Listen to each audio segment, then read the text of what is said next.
At 2:17, MV Meridian was still on every screen.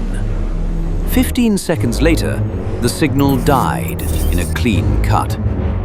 No mayday, no flare, just black water.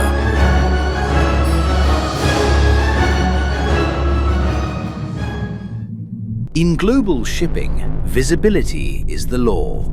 Satellites watch the lanes, transponders broadcast identity, manifests promise accountability. But the ocean is only half the battlefield. The other half is paperwork, subcontractors, and ports that clear thousands of boxes an hour. Meridian, captained by Victor Havel, carried a load worth millions that never appeared on the books. Then it vanished between jurisdictions. This is the story of how a cargo ship vanished with millions in contraband. Meridian was a mid-sized container ship, built to be forgettable. Grey hull, standard cranes, a schedule like clockwork.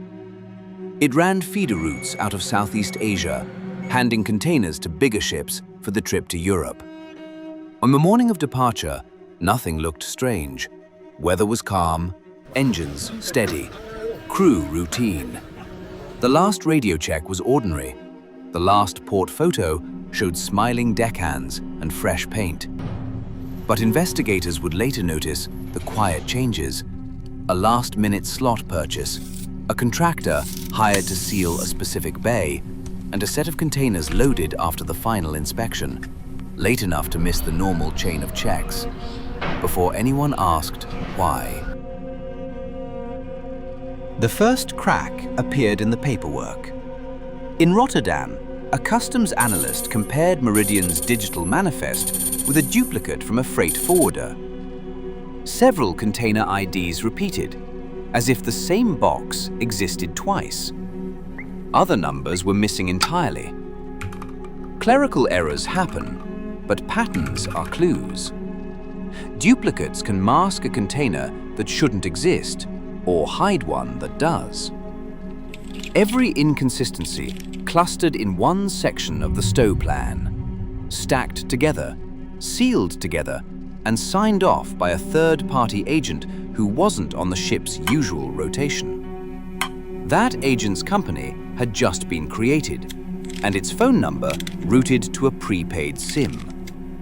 It was too neat to be random, ever. When authorities pulled live tracking, Meridian's AIS went dark as it entered a traffic separation zone, one of the most monitored corridors on the planet. AIS is meant to stop collisions, but it also became the world's unofficial truth: name, call sign, position, course, and destination.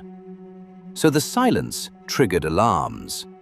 Then, minutes later, a Meridian reappeared on screens, still moving, still broadcasting, still perfectly normal. Same identity, same general path, close enough to reassure anyone skimming a dashboard during a busy watch. In raw data, it was impossible. Two ships claiming one skin. Investigators were staring at a counterfeit vessel, real enough to buy time. And that made every minute precious. A ghost track raises an uncomfortable question. Who knew exactly what the real Meridian should look like in the data? To fake the signal, someone needed its identifiers, its reporting rhythm, even the small quirks in how it updated. That pointed away from pirates and toward planning. Investigators pulled crew records and found another quiet change. Meridian sailed with a partially new watch team, signed through a crewing agency with no history. One sailor had used 3 different surnames in 5 years, and another joined the ship in cash, no receipts. The case was no longer lost at sea. It was built for disappearance. Someone on land was steering the narrative too. They followed the money. 3 weeks before sailing, Meridian's ownership quietly changed to a shell company with a mailbox address and a director linked to dozens of dissolved firms. The ship's flag switched too, moving to a registry known for thin audits. None of it was proof. Together, it looked like preparation, an identity that could be thrown away. Then came the insurance amendment, extra coverage for high-value electronics, added in a single email. The declared cargo didn't justify the premium. Ahead of departure, the ship also took on fuel at an unusual bunker stop, paid in advance by a third party. Someone was insuring something else, and they expected trouble. The ocean has blind spots, but not everywhere. A commercial satellite passed overhead 8 minutes after Meridian went dark. In the image, 2 hulls sat unnaturally close in open water. One matched Meridian's profile. The other was a bulk carrier, Asteria. Asteria was outbound on a different route, under a different flag, and, on paper, carried nothing sensitive. From orbit, investigators couldn't see pallets moving, but they could see time, and they could see position. They checked radio frequency logs and found a burst of transmissions nearby.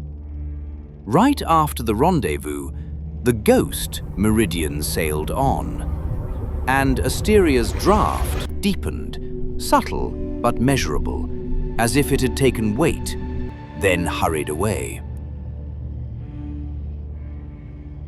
The night before the planned inspection, Asteria turned hard south.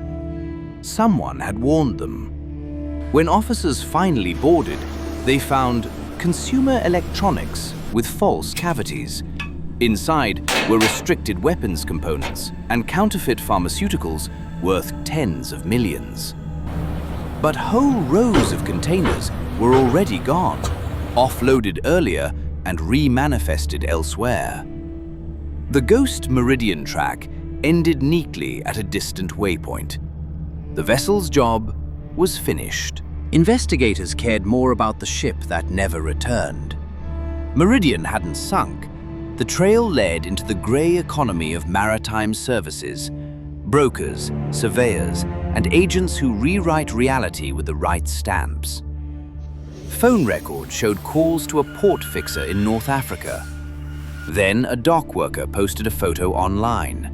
A familiar hull, a fresh name, and a crew that wouldn't look at the camera. Analysts zoomed in. The letters were new, but the steel was old. Hull scars, vent layouts, a dent beside the starboard crane. 3 months later, a coastal patrol photographed a ship called MV Sanura near a shipbreaking beach.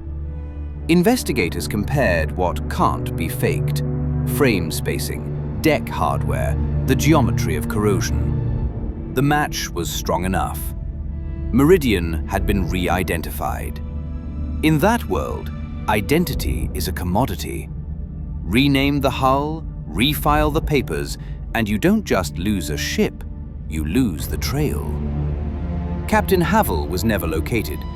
In maritime crime, the person who knows the route is also the person who can't testify.